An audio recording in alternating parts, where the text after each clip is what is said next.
माननीय हमारे मुन्ना जी आपकी तरफ से कुछ बातें कह रहे थे कि यहाँ नाला वहाँ नाली, सभी बातें बहुत आवश्यक हैं और इस नवोखर ताल का भी, पोखरे का भी इन्होंने बताया कि इसका भी सुंदरीकरण होना चाहिए, बिल्कुल होना चाहिए।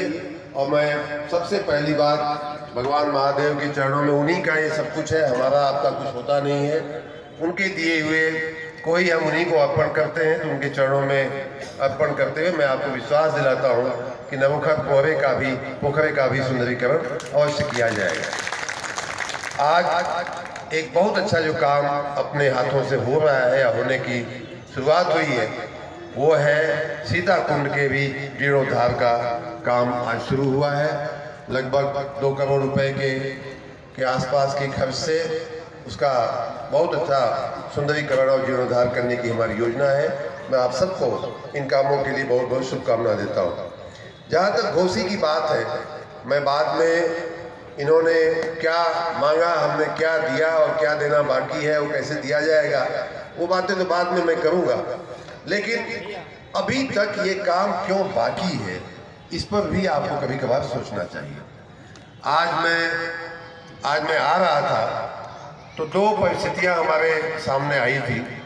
एक तो घोसी के जो रेहड़ी पटरी के व्यापारी थे, वो सैकड़ों की संख्या में सामने भी खड़े हैं, सैकड़ों की संख्या में हमारे पास आए हैं, सड़क पे आंदोलन भी कर रहे थे। उन्होंने अपनी बात हमको पहुंचाई कि हमारे साथ अत्याचार हो रहा है, हमको हटाया जा रहा है, हमारे साथ अमानवीय व्यवहार भी हुआ है। मैं गाड़ी में बैठने के साथ ही तुरंत मैंने जिलाधिकारी को, वहाँ डीएम और एसपी दोनों थे, मैंने सूचना दे दिया है आप लोगों के लिए उचित व्यवस्था करने के लिए। और दूसरी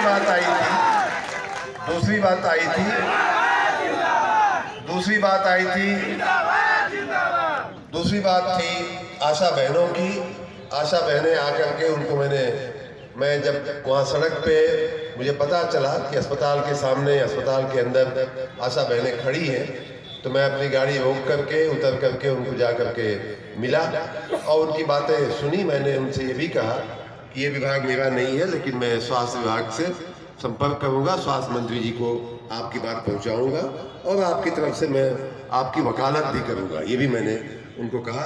आज यहाँ भी आई थी कुछ लोग, उनको भी मैंने सुना, वो चली गई, लेकिन मैं उनकी समस्या से परिचित हुआ हूँ, अवगत हुआ हूँ और उनकी बात जो है मैं उचित स्तर पे उचित विभाग के मंत्री, माननीय स्वास्थ्य मंत्री जी को ये बात पहुंचाऊंगा। तीसरी बात, जो हमारे एक भाजपा के वरिष्ठ कार्यकर्ता माननीय जी यहाँ आकर के बड़े भाव में आकर के कह रहे थे, तो वो जो दुर्घटना हुई थी, दीवार गिरने से कई परिवारों के कई लोग मृत्यु प्राप्त हो गए थे, उन सभी को मैं एक बार फिर से श्रद्धांजलि देता हूँ, उनकी आत्मा को भगवान शांति दे। जहाँ तक उनके परिवारों को सहायता देने की बात थी, हम चिल्ला के नहीं कहते हैं कोई बात, लेकिन बहुत सारी सहायता हमारे कहने से और स्वतः स्वयं के रूप में भी हमारे टीम के लोगों ने, भारतीय जनता पार्टी के इसी परिवार के लोगों ने, मुन्ना गुप्ता जी ने और उत्पल राय ने और तमाम हमारे जो सहयोगी लोग हैं, उन लोगों ने बहुत सारी सहायता उन परिवारों को किया है। मैंने खुद भी अपना छोटा मोटा योगदान उसमें दिया था और समाज से पहली बार हुआ, देखिए पहली बार हुआ घोसी में शायद, कि जिस दिन मैं आया मैं खुद बहुत दुखी था, बहुत व्यथित था कि ऐसे गरीब लोगों पर इतनी बड़ी आपदा आ पड़ी है कि एक ही कमाने वाला था, वो भी झाड़ू पोता करने वाली महिला थी या मजदूरी करने वाला व्यक्ति था, वो अब नहीं रहा, घर में बच्चे हैं, वृद्ध लोग हैं, कैसे जिएंगे, कैसे खाएंगे। तो मैंने अपने सहयोगियों से कहा कि भाई जरा इनका ऐसा करिए कि मेरे पास अभी इतना है और बाकी का आप जरा व्यवस्था करिए, जब लोगों को प्रेरित करिए, जिससे कि उनको 1000, 2000, 5000, 10,000 की हर परिवार को मदद हो जाए। मैं घोसी के महाजनों का, घोसी के लोगों का बहुत बहुत धन्यवाद करता हूँ। इतना बड़ा दिल है आपका कि तुरंत ही 3-4 दिन के अंदर बहुत सारा पैसा इकट्ठा करके मेरे ख्याल से आप लोगों ने उन सब तक पहुँचाया है। उसके बाद अभी ठंडी जब पड़ रही थी तो मेरा फिर से घोसी आना हुआ था, लगभग 1 महीना पहले की बात होगी। उस समय आप काका जी, मैं आपकी जानकारी लेके बता रहा हूँ, चिल्लाने से नहीं होता है, शांति से काम होता है।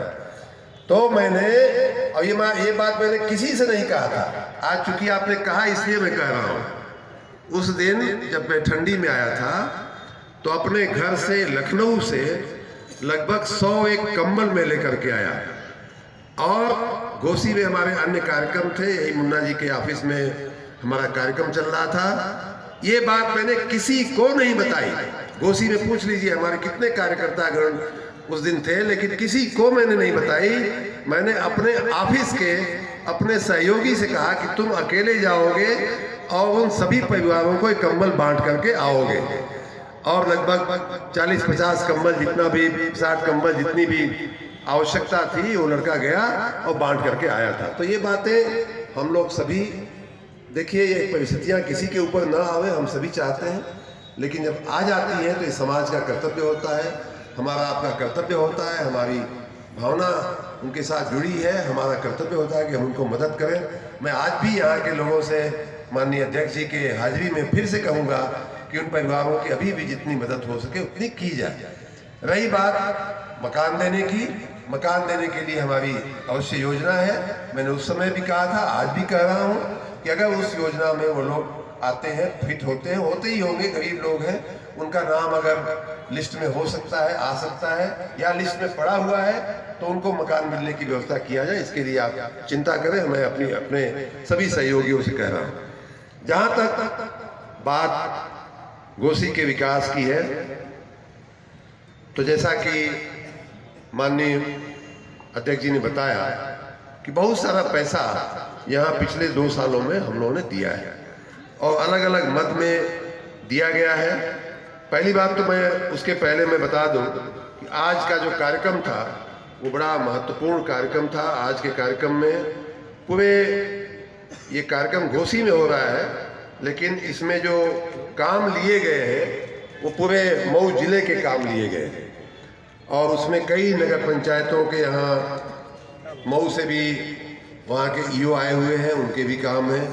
धोबी घाट से भी माननीय वहाँ के नगर पंचायत के अध्यक्ष माननीय विनय जी यहाँ कहीं बैठे होंगे, वो भी आए हुए हैं। विनय जायसवाल जी अभी थे, उनके भी काम हैं। तो इस तरह के मऊ जिले के मैं बता देता हूँ आप सभी को, मऊ नगर पालिका परिषद के आज कुल 35 कामों का शिलान्यास हुआ है, जिनकी कीमत 8 करोड़ 37 लाख रुपया होती है। उसी प्रकार उनके पंडित दीनदयाल के काम थे, और मऊ के राज्य वित्त आयोग के भी काम है, नगरीय झील तालाब पोखर के भी 7 काम है, राज्य वित्त आयोग के 165 काम है मऊ के, जिनका कुल योग जो है वो लगभग 26 करोड़ रुपया होता है सिर्फ मऊ नगर पालिका के कामों का, जिनका आज शिलान्यास और लोकार्पण हुआ है। उसी प्रकार कोपागंज के राज्य वित्त आयोग के 3 कामों का लोकार्पण हुआ है, और 15वां वित्त आयोग के 5 कामों का लोकार्पण हुआ है, जिनकी कुल कीमत लगभग 74 करोड़ रुपए होती है। नगर पंचायत घोसी, जहां हम बैठे हैं, माननीय मुन्ना जी गुप्ता के नेतृत्व में राज्य वित्त आयोग के 14वां 15वां के राज्य वित्त आयोग के 58 कामों का शिलान्यास हुआ है। राज्य वित्त आयोग के 15 कामों का 15वां के कामों का 9 कामों का शिलान्यास और 2 कामों का लोकार्पण हुआ है। इस प्रकार जो कुल काम है लगभग 8 करोड़ 9 करोड़ रुपए के लगभग घोसी के काम है। आज सभी योजनाओं को मिला करके अगर देखा जाए तो 41 करोड़ रुपए के से ऊपर के कामों का शिलान्यास और लोकार्पण आज हो रहा है। उसी के साथ जो माननीय गुप्ता जी ने बताया कि पिछले 2 साल में, मैं आपकी जानकारी के लिए बताऊं तो पिछले 2 साल में पिछले साल की बात में करूंगा, लेकिन ये साल जो अभी पूरा हो रहा है, अभी पूरा हो चुका है, होने वाला है, उसमें घोसी नगर पालिका को लगभग 25 करोड़ रुपया हम लोगों ने विकास के कार्यों के लिए दिया है। 24.56 करोड़ 75,000 रुपये हम लोगों ने विकास के कार्यों के लिए दिया है, जिसमें जिनका उन्होंने कुछ का उल्लेख भी किया। नए काम करने के लिए, सीवर का काम करने के लिए है, दीनदयाल उपाध्याय के कामों के लिए है, पेयजल की योजना के लिए है, उसी प्रकार अल्प विकसित जो बस्तियां होती हैं उनके विकास के लिए है। और उसी तरह से पिछली साल, मतलब जो साल पूरा हो गया 22-23 का जो साल था, उसमें भी लगभग 3.5 करोड़ रुपए के काम हम लोगों ने घोसी नगर पालिका में, नगर पंचायत में दिए थे। मैं इसलिए नहीं कह रहा हूँ कि ये कोई बहुत हमने अपने पॉकेट से निकाल के, आपने अपना मकान बेच के, अपनी ज़मीन बेच के दिया है। नहीं, ये आपका ही पैसा है, आपकी सेवा में लग रहा है, इसमें कोई हमारा कुछ वो नहीं है। और जैसा कि खुद बता रहे थे कि अभी परसों हम लोगों ने आपके नगर के लिए विभिन्न वार्डों में नाली और नाले के निर्माण के लिए, क्योंकि ज़्यादातर नगरों में मैं देख रहा हूँ, मऊ सहित सभी नगरों की मैं बात कर रहा हूँ, नालियाँ खुली हुई हैं, कई बार भरी रहती हैं, गंदगी होती रहती है, गंदगी दिखती रहती है। ऐसे नाले नालियों के आपके वार्ड नंबर 3 में इस तरह की 2 नालियाँ हैं। वार्ड नंबर 3 में अगर मैं बात करूँ तो बड़ा गांव उत्तरी में नगर सीमा से आनंद चौधरी का मकान होते हुए इमामबाड़ा पुलिया तक, उसी प्रकार से वार्ड नंबर 3 में ही राधे श्याम के मकान के आगे की पुलिया तक वार्ड नंबर 3 है। उसी तरह से वार्ड नंबर 8 है, उसमें करीमुद्दीन दक्षिणी में हनुमान मंदिर से तहसील और ब्लॉक मुख्यालय तक। मदापुर पूर्वी में वार्ड नंबर 10 में LIC कार्यालय के आसपास का इलाका। वार्ड नंबर 8 में अजय आर्य के मकान के आसपास का इलाका। फिर वार्ड नंबर 14 में मदापुर खास में छविनाथ विश्वकर्मा के आसपास का इलाका। वार्ड नंबर 4 में कस्बा खास का इलाका। उसी प्रकार वार्ड नंबर 9 में इमामबाड़ा गेट के आगे बस स्टैंड से पकड़ी मोड़ होते हुए इमामबाड़ा गेट के आगे तक का इलाका। ये सब मधुबन रोड रेलवे स्टेशन ढाला से अशोकलाल श्रीवास्तव के मकान तक का इलाका में नाला नाली पक्की बनाने के लिए 17 करोड़ 21 लाख रुपया परसों मंजूर हुआ है, जिसका आर्डर मैं मुन्ना जी को पकड़ा देता हूँ। अभी इनके पैसा इनकी तिजोरी में आ गया होगा या आ जाएगा आजकल में। तो इस तरह से कामों की या विकास के लिए पैसे की, धन की कोई कमी नहीं है। मित्रों, आप सब ने जो हमको स्नेह दिया है, जो हमको प्यार दिया है, उसके चलते हम आपकी सेवा करने में कोई कमी रखेंगे नहीं, कोई कमी बाकी नहीं रहेगी। अगर मैं कामों की बात करूं तो आज ही, जैसा मैंने कहा कि 41 करोड़ के कामों का शिलान्यास, बाकी 7 करोड़ का लोकार्पण, कुल 48-50 करोड़ रुपए के काम आज यहीं बैठे बैठे ये काम हो रहे हैं। मऊ जिले की मैं बात करूं तो अभी माननीय प्रवीण गुप्ता जी हमारी गाड़ी में बैठे थे, तो कल मैं बोल गया था कि मऊ में एक कार्यक्रम था, उसमें मैं बोल गया था, किसी ने पूछा कितना काम हुआ होगा आपके।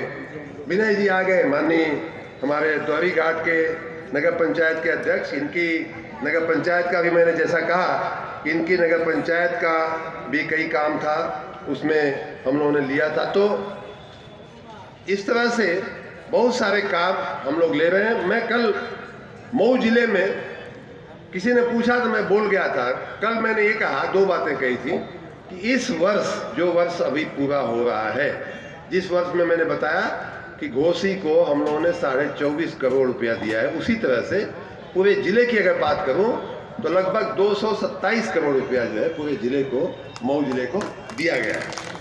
तो एक और प्रश्न आया कि अच्छा ठीक है, इस साल तो इतना आपने सरकारी खजाने से दिया, और भी आपने बहुत सारा काम किया होगा, अपने विधायक निधि से किया होगा, कंपनियों के CSR से करवाया होगा, तो वो सब भी आंकड़ा, हमने आंकड़ा उतना आंकड़ा बताना मुश्किल हो जाता है कई बार।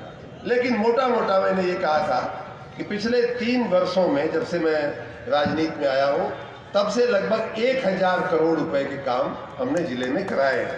माननीय प्रवीण गुप्ता जी, जब मैं राजनीति में आया, MLC बना, तो वही उस समय भाजपा के अध्यक्ष हुआ करते थे, और बहुत से कामों के वो स्वयं प्रत्यक्ष साक्षी रहे हैं, हमने जो जो काम कराए हैं। यहाँ बैठे हुए कई लोग, माननीय दिग्विजय राय हैं, चाहे अखिलेश तिवारी जी हैं, बहुत से लोग, मुन्ना राजभर जी हैं, तमाम लोग बैठे हुए, प्रमोद जी भी हैं, शकुंतला बहन जी है, सभी लोगों ने देखा है 3 साल में कितना काम हुआ है। तो अभी प्रवीण गुप्ता जी हमारी गाड़ी में बैठ के कह रहे थे कि भाई साहब आप हमेशा अपने कामों को कम करके बोलते हैं, थोड़ा बढ़ा के नहीं बोलने की आदत है आपको। वास्तविकता तो ये है कि आपने जिले में 3 साल में लगभग 2000 करोड़ रुपए के काम करवाए हैं। 1000 का नहीं, 2000 करोड़ का, ये उनका आकलन है। मैं भी चल के अपनी गणित गुणा ठीक करने की कोशिश करूंगा। तो इस प्रकार मऊ जिले में हम लोग पूरा प्रयास कर रहे हैं कि आपकी सेवा में कहीं कोई कमी न रहने दिया जाए। जहाँ तक पूरे प्रदेश की विकास यात्रा की बात है, पूरे देश की विकास यात्रा की बात है, आप जानते हैं कि माननीय प्रधानमंत्री माननीय नरेंद्र मोदी जी विकसित भारत, और आज एक और काम हुआ है वलीदपुर में बिजली के भी, यहाँ बाहर हम आ रहे थे तो आप देखिएगा, जाते हुए देखिएगा कि घोसी तहसील में कितने हजार खंभे बदले गए, कितने हजार किलोमीटर की लाइनें बदली, तार बदले गए, कितने ट्रांसफार्मर बदले गए। यही बोर्ड, यही बाहर जो है बोर्ड लगाया हुआ है। आज उसी कड़ी में आज यहाँ एक और अच्छा काम हुआ कि वलीदपुर में हम लोगों ने एक सब स्टेशन क्या उच्चीकरण का काम किया है, वो भी लगभग 84-85 लाख रुपए का काम है।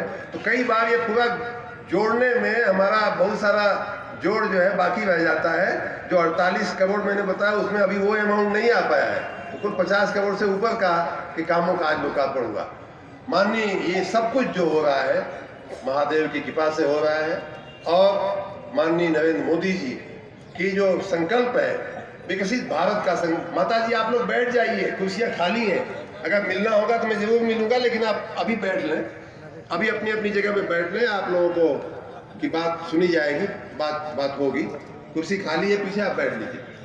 माननीय नरेंद्र मोदी जी, माननीय प्रधानमंत्री हमारे देश के जो है, अभी आपने देखा होगा कि विकसित भारत के संकल्प के साथ, सपने के साथ वो आगे बढ़ रहे हैं। ये विकसित भारत का सपना क्या है?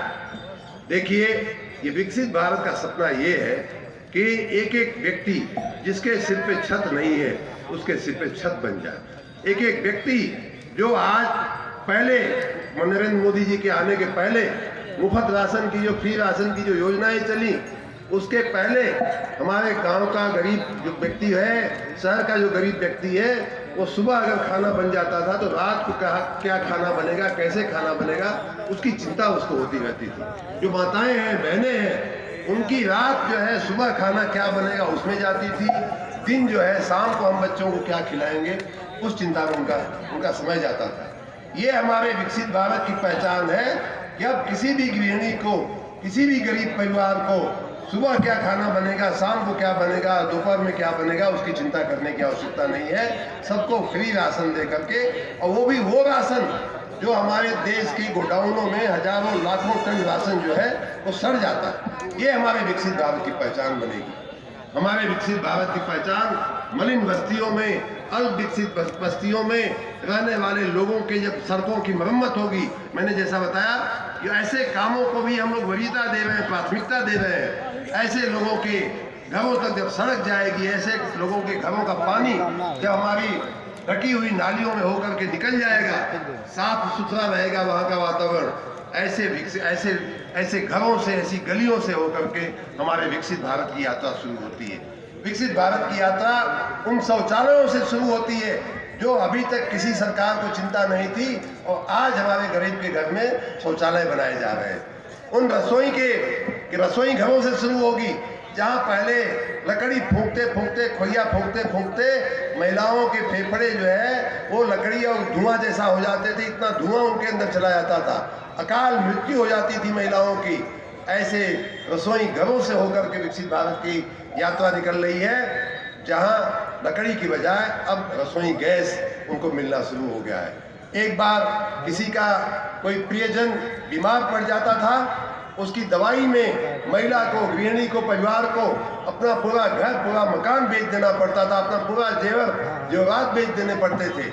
ऐसे लोगों के लिए माननीय प्रधानमंत्री जी ने 5 लाख रुपए का बीमे का कवच देने की व्यवस्था किया है। ऐसे लोगों के परिवारों से होकर के हमारे भारत विकसित भारत के संकल्प की यात्रा निकल रही है। ये विकसित भारत जब बनेगा, जब हर व्यक्ति का मकान होगा, हर गली में, हर सड़क में सफाई होगी, हर नाली जो है अच्छे से साफ सुथरी होगी, कवर्ड होगी, बंद होगी, हर ड्रेनेज, हर सीवरेज का जो व्यवस्था होगी, हर घर में पानी आएगा टैप का, तब जा करके विकसित भारत बनेगा। और वहाँ से गरीब के घर से लेकर के, गरीब के शौचालय से लेकर के, गरीब के चूल्हे से लेकर के नरेंद्र मोदी जी की जो विकसित भारत की यात्रा है वो चंद्र तक जाती है, सूर्य तक जाती है, चंद्रयान तक भेजने तक की बात करते हैं माननीय नरेंद्र मोदी जी।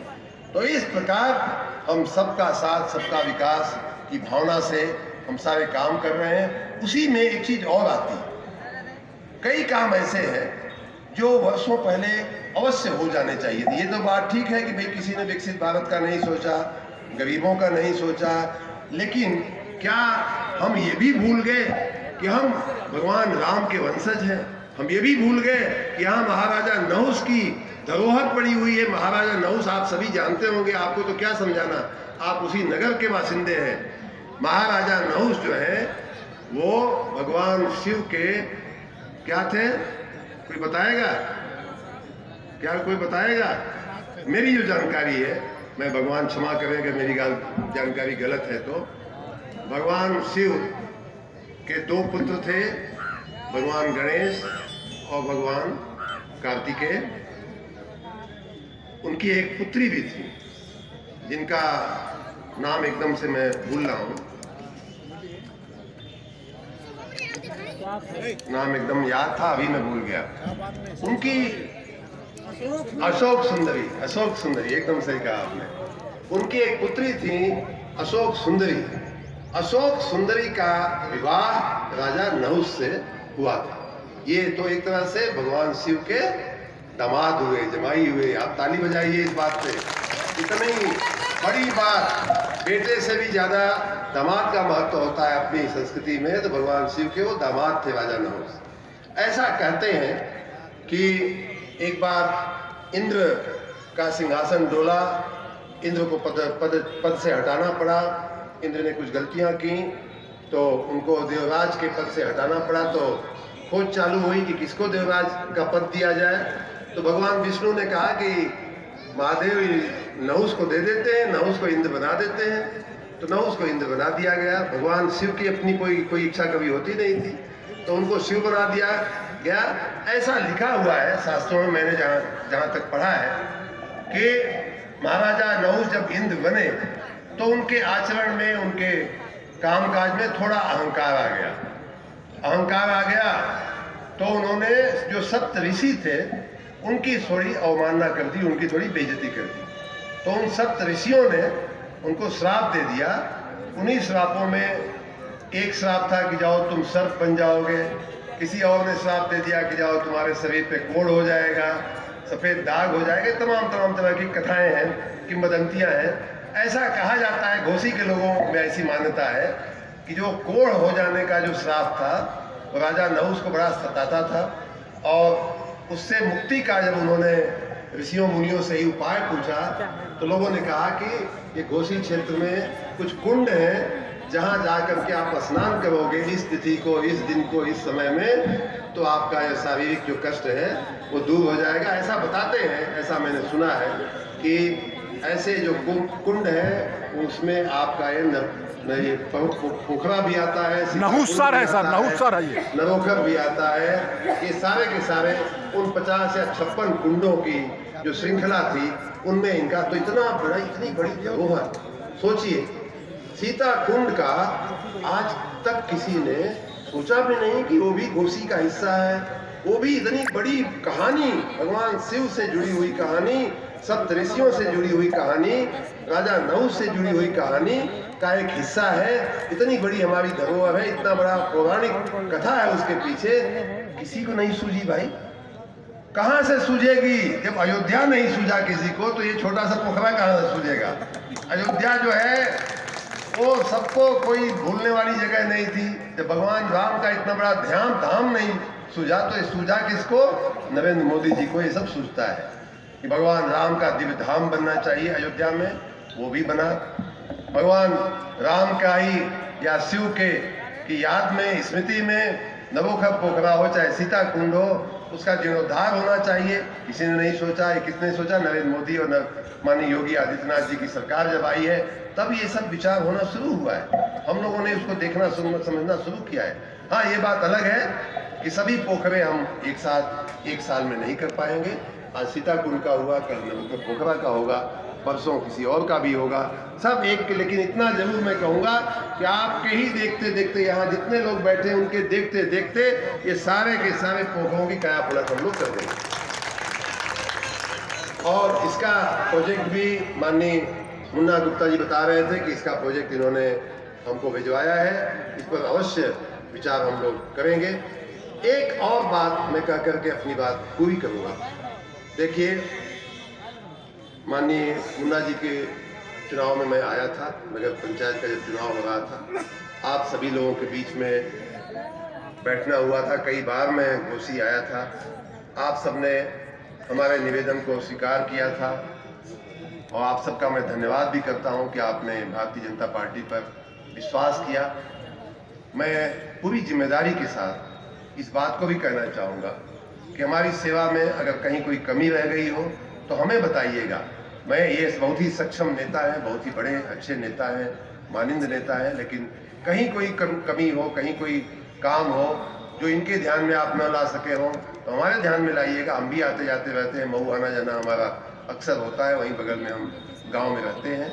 एक बात और मैं अंत में कह करके अपनी बात पूरी करूँगा कि ये सारी, चाहे आपकी भावनात्मक सेवा हो, चाहे आपकी भौतिक सेवा हो, भौतिक सेवा में अनाज से लेकर के मकान, रसोई घर, दवाई का व्यवस्था, रेहड़ी पटरी वाले जो व्यापारी हैं, इनके लिए प्रधानमंत्री जी ने जब कोरोना काल में संकट आया था, जब इन लोगों का दुकान भी बंद हो गया था, तो उस समय पीएम स्वनिधि करके एक योजना हम लोग ले आए थे। और उस स्वनिधि योजना में ऐसे ठेले लगाने वाले, पटरी पे बैठ करके व्यापार करने वाले लोगों के लिए योजना लाई गई कि बिना किसी पहचान के, बिना किसी गारंटी के, बिना किसी बैंक गारंटी के आपको 10,000 रुपए का लोन जो है अपने बिजनेस को खड़ा करने के लिए दिया जाएगा।